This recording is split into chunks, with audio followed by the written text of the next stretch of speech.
स्वागत है आपका दिव्य हिमाचल टीवी में। मैं हूं दीक्षा शर्मा। शाम के 6 बज चुके हैं और प्रदेश की तमाम खबरों के साथ हम आपके समक्ष आ चुके हैं। कई लेटेस्ट अपडेट्स आज इस बुलेटिन में हम आपके साथ साझा करने वाले हैं। देखिए, बड़ी खबर पुलिस विभाग से जुड़ी लेकर आए हैं। अब पुलिसकर्मी अपनी यूनिफॉर्म में ना तो कोई फोटो और वीडियो और ना ही कोई रील सोशल मीडिया पर डाल सकेंगे। ये बहुत ज़्यादा ज़रूरी हो गया था। ये आदेश जारी हो चुका है डीजीपी अतुल वर्मा की ओर से। और आखिरकार क्यों ये निर्णय लेना बहुत ज़्यादा ज़रूरी हुआ था, इस बारे में बारीकी से बिल्कुल हम आपके साथ चर्चा करने वाले हैं।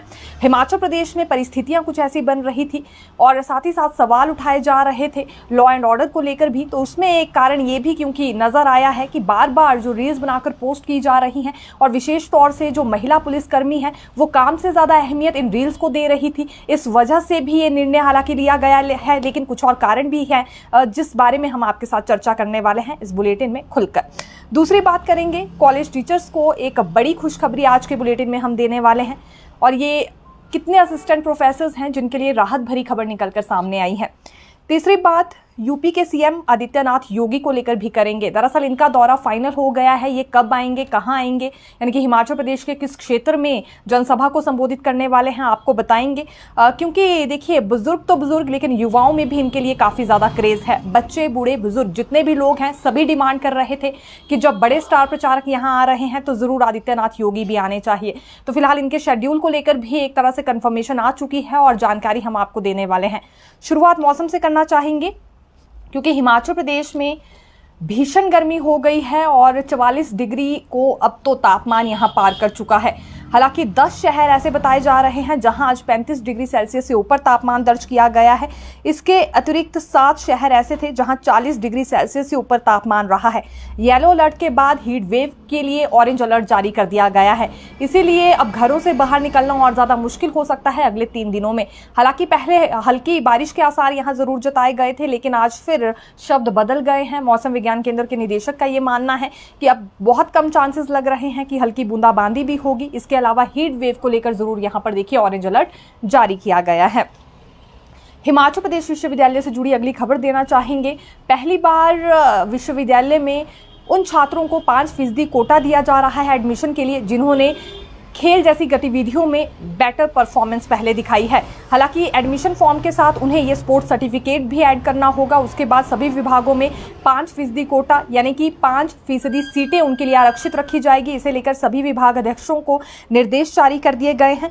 अभी ये जो एडमिशन के लिए परीक्षा होनी है 11 जून को होगी और तकरीबन 18,000 के करीब विद्यार्थी ये परीक्षा देने वाले हैं। एक और खबर हिमाचल प्रदेश विश्वविद्यालय से जुड़ी है। पीएचडी का रिजल्ट घोषित कर दिया गया है 13 तारीख को, क्योंकि देखिए ये परीक्षा ली गई थी अभी जो 13 मई बीती है और 137 सीटों के लिए ये परीक्षा करवाई गई थी। अभी हालांकि 2 ही विषयों में यहाँ पर रिजल्ट घोषित किया गया है। एक फिजिकल एजुकेशन है और दूसरा यहाँ सिंपल एजुकेशन सामने आई है। तो इसमें रिजल्ट जारी कर दिया गया है। बाकी की जानकारी वेबसाइट पर जाकर भी अभ्यर्थी चेक कर सकते हैं। एक और घटना यहाँ पर सामने आई है। ये कुल्लू की पर्यटन नगरी मनाली में मध्य प्रदेश और हैदराबाद के युवक युवती थे जो कि ब्यास नदी में डूब गए हैं। दरअसल ये सेल्फी ले रहे थे, नेहरू कुंड के समीप ये उतरे थे, वहीं इनका पांव फिसल गया, ब्यास नदी में डूब गए हैं। युवती का शव बरामद हो गया है, लेकिन युवक का अभी तक कुछ पता नहीं चल पाया है। दोनों ही बाहरी राज्यों से यहाँ पर घूमने के लिए आए थे और ये हैरत अंगेज मामला यहाँ पर देखिए सामने आ गया है कि सेल्फी लेते वक्त ही नेहरू कुंड के पास इनका पाँव स्लिप हो गया। देखना होगा कि फिलहाल आने वाले दिनों में इस मामले में क्या कुछ होता है, क्योंकि युवक के शव को अभी भी ढूंढा जा रहा है। सर्च ऑपरेशन बिल्कुल जारी है। गर्मी का प्रकोप काफ़ी ज़्यादा बढ़ गया है क्योंकि ग्लेशियर्स भी पिघल रहे हैं, जिस वजह से ब्यास नदी में पानी की बढ़ोतरी काफ़ी ज़्यादा हो गई थी। जल स्तर में उछाल आ गया था और यही एक कारण माना जा रहा है कि जो एकदम से ही ये युवक युवती उसमें डूब गए हैं।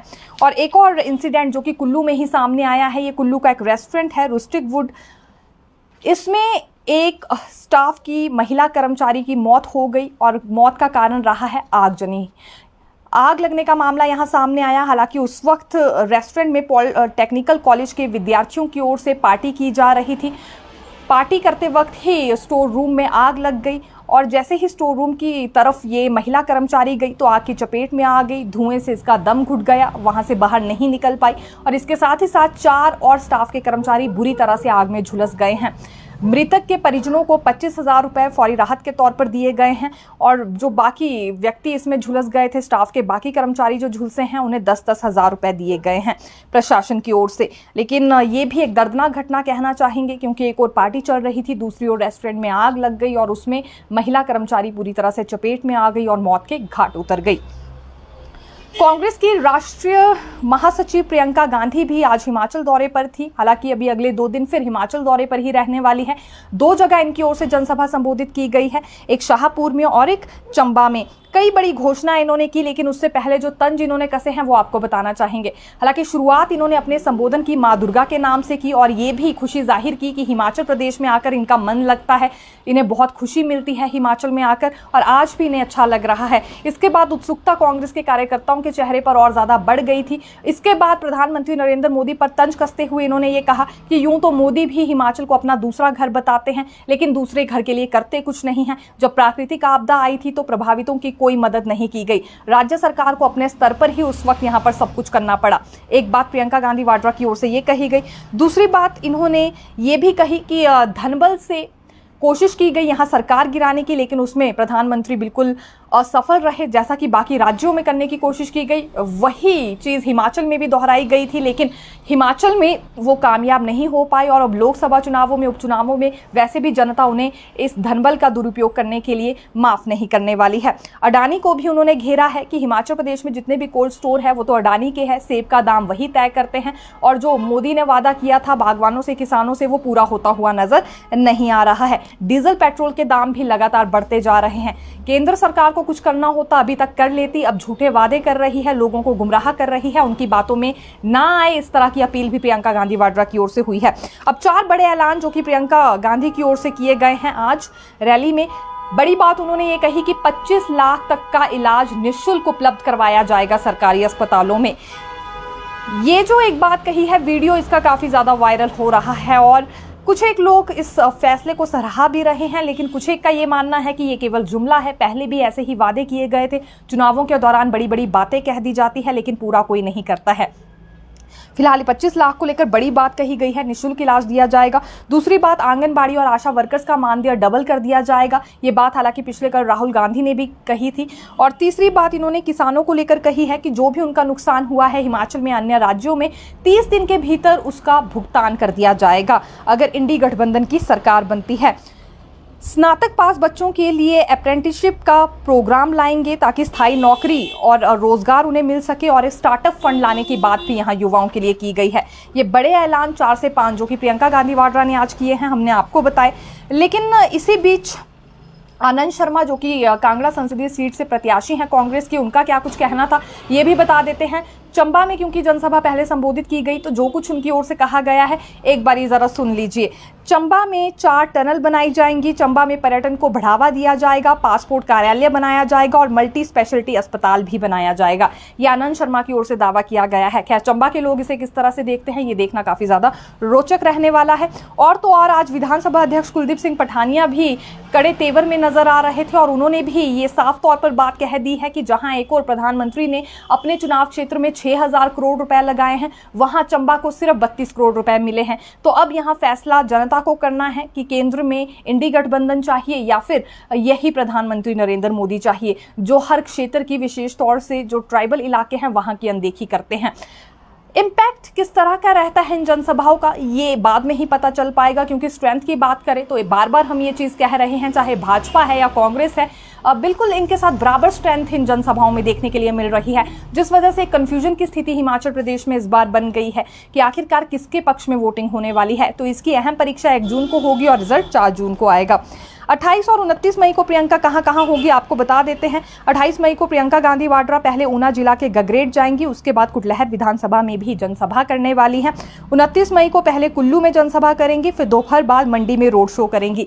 इसी तरह से जो भाजपा के राष्ट्रीय अध्यक्ष जगत प्रकाश नड्डा है, इनकी रैलियों को लेकर भी शेड्यूल सामने आ चुका है। नड्डा 28 मई को हिमाचल प्रदेश में 3 जनसभा संबोधित करने वाले हैं। अगले कल ही इनकी ओर से 3 जनसभाएं संबोधित की जाएंगी। 11 बजे सबसे पहले ये किन्नौर जिले के शोल्टू में जनसभा करने वाले हैं, फिर 2 बजे ननखड़ी में और शाम करीब 4 बजे रामलीला मैदान रोडू में इनकी ओर से जनसभा संबोधित की जाएगी। इसके बाद हालांकि बिलासपुर में बैठक का शेड्यूल भी यहाँ देखिए सामने आया है। एक मीटिंग भी ये कार्यकर्ता और पदाधिकारियों के साथ लेने वाले हैं। देखिए इस बार सबसे बड़ा मुद्दा क्या रहा है, क्योंकि जब विधानसभा चुनाव होने थे तो सबसे बड़ा मुद्दा पेंशन था कि ओल्ड पेंशन स्कीम बहाल होगी या नहीं होगी। अभी जब ये 2024 में लोकसभा चुनाव होने जा रहे हैं तो इसमें सबसे बड़ा मुद्दा हमें भर्तियां देखने के लिए मिल रही हैं और अग्निवीर भर्ती का जिक्र बार बार हो रहा है, फिर चाहे वो कांग्रेस कर रही हो या भाजपा कर रही हो। भाजपाइयों की ओर से विश्वास ये दिलाया जा रहा है कि अग्निवीर भर्ती युवाओं के हित में साबित होने जा रही है और बहुत सारे युवा ऐसे हैं जिन्हें रोजगार का मौका इसी के जरिए मिलने वाला है, क्योंकि 100% में से भले ही 25% को परमानेंटली पोस्टेड किया जाएगा सेना में, लेकिन जो 75% बचेंगे उन्हें सरकारी क्षेत्र में ही उनके राज्यों में रोजगार मिलने वाला है। लेकिन इस बात पर कई तरह के सवाल राहुल गांधी ने पिछले कल उठाए और आज प्रियंका गांधी वाड्रा ने भी उठाए हैं। राहुल गांधी ने तो साफ शब्दों में ये कह दिया कि अब तो 2 तरह के जवान और 2 तरह के शहीद इस देश में हो जाएंगे अगर इस भर्ती को कंटिन्यू रखा जाता है। अगर एक युवा शहीद होने तक के लिए तैयार है तो उसे वो पूरा सम्मान मिलना चाहिए जो कि इससे पहले युवाओं को मिलता आया है। लेकिन ये तो ना पूरी ट्रेनिंग दी जा रही है, ना पूरी नौकरी दी जा रही है और ना इसमें पेंशन मिलेगी। तो आखिरकार ये किस तरह की नौकरी हुई? और जैसे ही इंडी गठबंधन की सरकार सेंटर में बनेगी तो सबसे पहले इसी भर्ती को बंद किया जाएगा। प्रियंका गांधी वाड्रा ने भी आज यही कहा है कि युवाओं के साथ खिलवाड़ हो रहा है, इस स्कीम को रद्द कर दिया जाएगा जैसे ही वो सेंटर में आएंगे। केवल अग्निवीर भर्ती नहीं बल्कि यहाँ बात अन्य भर्तियों को लेकर भी की जा रही है, जिसमें आज प्रियंका की ओर से आंकड़ा ये रखा गया है कि तकरीबन पूरे देश में 70 करोड़ के करीब लोग बेरोजगार हैं और 30 लाख से ज़्यादा पद खाली चल रहे हैं सरकारी क्षेत्र में। तो आखिरकार उन्हें भरा क्यों नहीं जा रहा है, लोगों को क्यों तरसाया जा रहा है? सभी भर्तियों का ये हाल बना हुआ है। हालांकि केवल हिमाचल प्रदेश नहीं बल्कि पूरे देश भर का आंकड़ा उनकी ओर से रखा गया है। और हिमाचल की बात करें तो यहाँ तो भर्तियों का हालात सभी को पता ही है। सबसे पहले तो यहाँ हमीरपुर कर्मचारी चयन आयोग की कार्यप्रणाली ही भंग कर दी गई, फिर जिम्मा लोक सेवा आयोग को दिया गया। अब राज्य चयन आयोग का गठन कर दिया गया है। लोक सेवा आयोग से लेकर सभी पोस्ट कोड दोबारा से अब यहाँ राज्य चयन आयोग को दिए गए हैं और बहुत ही धीमी गति हमें इसमें देखने के लिए मिल रही है। अधिकतर भर्तियां हिमाचल प्रदेश में देखिए कांग्रेस सरकार की ओर से जो निकाली गई हैं वो अस्थायी तौर पर हैं और स्थायी भर्तियां 1 से 2 जो हैं भी उनकी अभी तक शुरुआत नहीं हो पाई है। जैसे कि पुलिस भर्ती की ही हम बात कर लें, पहली कैबिनेट के बाद ही यहाँ पर ये जल्द से जल्द निर्णय ले लिए गए थे कि भर्तियां करवाई जाएंगी। इसके लिए रिपोर्ट तैयार होगी, एक कमेटी भी तैयार हुई थी उद्योग मंत्री हर्षवर्धन की अध्यक्षता में। लेकिन बात वहीं के वहीं है, 15 से 16 महीने गुजर गए हैं, अभी तक सरकारी क्षेत्र में बहुत मुश्किल से कम लोगों को रोजगार मिल पाया है और वो भी पूरी तरह से नहीं। इसके अलावा अस्थायी नौकरियां हैं, उसमें भी प्रोसेस अधेड़ में ही लटके हुए हैं, यानी कि आधे प्रोसेस हो पाए हैं, पूरे हुए नहीं हैं। और इस तरह से अगर आंकड़ों की बात करें तो विभागों से जब भी हम आंकड़ा निकालते हैं तो यही माना जाता है कि सभी प्रोसेस अभी बीच में लटके हैं और जहां फाइनल स्टेज पर प्रोसेस पहुंच भी गए हैं तो नियुक्तियां नहीं दी गई हैं। तो हालात अभी कुछ इस तरह के बने हैं। बैच वाइज भर्तियों में भी हालात देखिए कुछ ऐसे ही हैं कि सारा प्रोसेस हो चुका है लेकिन लास्ट में नियुक्तियां देना बाकी रह गया है और अभी सरकार की ओर से कहा जा रहा है कि कोड ऑफ कंडक्ट है, इसके बाद ही अब कुछ हो पाएगा। तो आज भर्तियों को लेकर भी बड़ी बातें कही गई है। केवल भाजपा ही नहीं, कांग्रेस की ओर से भी मुद्दा उठाया जा रहा है और भाजपा हालांकि हिमाचल प्रदेश की भर्तियों को लेकर सवाल करती हुई ज़्यादा नजर आ रही है, लेकिन कांग्रेस की ओर से पूरे देश की बेरोजगारी को लेकर यहाँ पर देखिए मुद्दा बनाया जा रहा है। कॉलेज टीचर्स को एक बड़ी खुशखबरी है। ये वही असिस्टेंट प्रोफेसर्स हैं जिन्होंने हाईकोर्ट का दरवाज़ा खटखटाया है और नियुक्ति की तिथि से वरिष्ठता का लाभ मांगा था, यानी कि कॉन्ट्रैक्ट की अवधि को भी पेंशन के लिए, अन्य वित्तीय लाभों के लिए और सीनियरिटी के लिए काउंट किया जाए। तो इसमें उच्च शिक्षा विभाग के निदेशक अमरजीत शर्मा की ओर से आदेश जारी हो गए हैं। 229 याचिकाकर्ताओं को राहत मिलने जा रही है। दरअसल 2015 में जो भी रेगुलर हुए थे उन शिक्षकों के लिए ये अच्छी खबर है। हालांकि ध्यान ये रखिएगा कि इसमें केवल याचिकाकर्ता ही हैं, सभी असिस्टेंट प्रोफेसर्स के लिए ये राहत भरी खबर निकलकर सामने नहीं आई है। तो ये 229 याचिकाकर्ता थे, इनके लिए आदेश जारी हो गए हैं कि जो भी इसमें 2015 में रेगुलर हुए थे उन्हें 2009 से सभी लाभ मिलने वाले हैं जब उनका कॉन्ट्रैक्ट पीरियड चल रहा था। सीनियरिटी का भी और अन्य वित्तीय लाभ भी इन्हें दिए जाएंगे। आदेश जारी हो चुके हैं और ऐसा ही मामला क्योंकि देखने में आया है, अन्य केसेस में भी हाईकोर्ट की ओर से कर्मचारियों के पक्ष में ही फैसला सुनाया जा रहा है। लेकिन इन 229 याचिकाकर्ताओं को ये भी ध्यान रखना होगा कि सबसे पहले डीडीओ के पास जाकर लिखित में इन्हें एक अंडरटेकिंग जमा करवानी होगी। यदि कल तक कोर्ट में सरकार के पक्ष में ये फैसला आ जाता है तो एक मुश्त ही फिर इन्हें ये सभी राशि लौटानी भी होगी। इस बात का ध्यान रखिएगा। तो सबसे पहले लिखित में ये अंडरटेकिंग जमा ज़रूर करवा लीजिएगा, उसके बाद ही बाकी लाभ आपको मिलना शुरू होंगे। लेकिन फिलहाल आदेश जारी हो चुके हैं। पहले कोर्ट की ओर से आदेश जारी हुए थे और अब यहाँ उच्च शिक्षा विभाग के निदेशक की ओर से भी आदेश जारी कर दिए गए हैं 229 याचिकाकर्ता टीचर्स के लिए। पुलिस विभाग से जुड़ी अगली बात करना चाहेंगे। देखिए, पुलिसकर्मी अक्सर अब रील्स बनाते हुए नजर आते हैं और यहाँ वर्दी का दुरुपयोग किया जा रहा है। ये जरूरी हो गया था कि रील्स को लेकर यहाँ कोई फैसला लिया जाए और अब ये हो भी चुका है। डीजीपी अतुल वर्मा की ओर से निर्णय लिया गया है कि आने वाले समय में कोई भी पुलिसकर्मी रील्स नहीं बना सकते हैं। सोशल मीडिया पर इनकी ओर से कोई भी फोटो, वीडियो, रील अपलोड नहीं की जा सकती है। अगर ऐसा होता है तो शासनात्मक कार्रवाई इन पर की जाएगी। ये बहुत ज़्यादा ज़रूरी हो गया था क्योंकि अक्सर हम देख रहे थे कि ट्रैफिक जाम को मैनेज करने के बजाय सड़कों में ये रील्स बनाते हुए नज़र आ रहे थे और इसके अलावा गुमटियों में बैठकर भी ये रील्स बना रहे थे। सबसे ज़्यादा इसमें महिला पुलिसकर्मी पाई जा रही थी जो कि इंस्टा पर फॉलोअर्स बढ़ाने के लिए अपनी खाकी का इस्तेमाल कर रही थी। अब देखिए, खाकी आपको दी गई है तो वो जनता की सुरक्षा के लिए दी गई है और लॉ एंड ऑर्डर को लेकर भी यहाँ कई तरह के सवाल उठ रहे थे। तो ये छोटे छोटे कारण अब नज़र आए हैं कि आखिरकार पुलिसकर्मी व्यस्त कहाँ रह रहे हैं। केवल महिला पुलिसकर्मी नहीं बल्कि पुरुष भी इसमें काफ़ी ज़्यादा संख्या में ऐसे हैं जिन्होंने वर्दी में फोटोज डाली हो, वीडियोस अपलोड की हो और सबसे ज़्यादा हैरत अंगेज बात यह है कि अपनी ड्यूटी निभाने के बजाय रील्स में ये घंटों निभा रहे थे। तो अब यहाँ डीजीपी अतुल वर्मा की ओर से आदेश जारी हो गया है। सर्कुलर जो जारी किया गया है उसमें साफ तौर पर यह कह दिया गया है कि अगर आने वाले समय में ये यूनिफॉर्म में रील्स बनाते हुए देखे जाते हैं या कोई और फोटो वीडियो अपलोड करते हैं तो अनुशासनात्मक कार्रवाई इनके खिलाफ होने वाली है और बड़ा दंड भी इन्हें इस दौरान भुगतना पड़ सकता है। ये आम जनता की ओर से भी शिकायत आ रही थी कि पुलिसकर्मियों को सुरक्षा के लिए खड़ा किया जाता है लेकिन ये रील्स बनाने में ही व्यस्त रहते हैं और महिला पुलिसकर्मियों ने इसमें हद पार कर दी थी। अब ये बहुत ज़रूरी हो गया था, निर्णय सामने आ चुका है। हालांकि देखना होगा कि अब ये पुलिसकर्मी इस पर कितना ज़्यादा अमल करते हैं। देखिए, यूपी के सीएम आदित्यनाथ योगी का शेड्यूल भी फाइनल हो चुका है। ये हिमाचल दौरे पर आ रहे हैं। मंडी संसदीय क्षेत्र में इनकी ओर से प्रचार प्रसार किया जाएगा और 30 मई को ये आने वाले हैं, यानी कि प्रचार प्रसार के आखिरी दिन इनकी ओर से रैली को संबोधित किया जाएगा। जगत प्रकाश नड्डा अगले कल 3 जनसभाएं संबोधित करने वाले हैं। उससे जुड़ी जानकारी हम आपको दे ही चुके हैं। टूरिस्ट सीजन है और सड़कों में जाम लगा हुआ है। केवल शिमला सिटी की ये हालत नहीं है बल्कि बाकी टूरिस्ट प्लेसेस कुल्लू मनाली की भी जानकारी दे तो 20 मिनट का सफर 2.5 से 3 घंटों में तय करना पड़ रहा है। पुलिस ने पहले 1 मिनट ट्रैफिक प्लान एक योजना अपनानी चाहिए थी लेकिन जब इसका विरोध हुआ तो अब इसे भी डिसकंटिन्यू कर दिया गया है। इसके बाद कोई भी निर्णय या योजना नई तैयार नहीं की जा रही है, ना ही इस ओर कोई ध्यान दिया जा रहा है। आम जनता परेशान है, पर्यटक परेशान है। सड़कों पर पुलिसकर्मी भी इस दौरान काफ़ी ज़्यादा कम नज़र आ रहे हैं जो कि ट्रैफिक को मैनेज कर सके।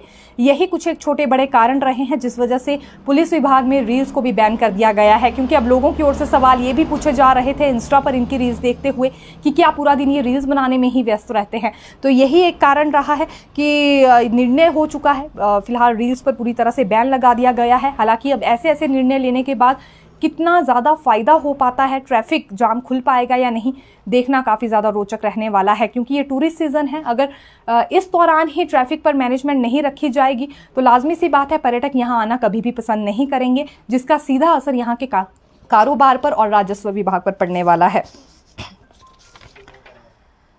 देखिए, लारजी पावर हाउस को लेकर भी एक जानकारी देंगे। लारजी पावर हाउस की यूनिट नंबर 1 बहाल हो गई है। इसमें बिजली का उत्पादन भी शुरू हो गया है।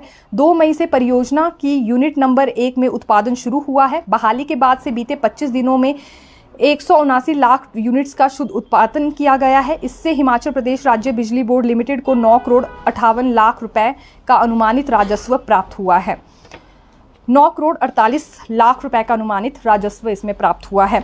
नेता प्रतिपक्ष जयराम ठाकुर से जुड़ी एक और खबर देंगे क्योंकि अब मंडी संसदीय क्षेत्र से बाहर निकलकर हमीरपुर के बड़सर में इन्होंने आज प्रचार प्रसार किया है और इस बीच मुख्यमंत्री सुक्खू से इन्होंने एक सवाल पूछा है कि 55 लाख रुपए सीज किए गए हैं। बार बार मुख्यमंत्री ये बयान दे रहे हैं, तो आखिरकार ये राशि किसकी है, कहाँ से आई, कब सीज की गई, कैसे इसे जब्त किया गया है, इस पर भी उन्हें जानकारी देनी चाहिए। फिलहाल मुख्यमंत्री का रिएक्शन देखेंगे क्या आता है। फिर मिलेंगे नई खबर के साथ। देखते रहिए दिव्य हिमाचल टीवी। धन्यवाद।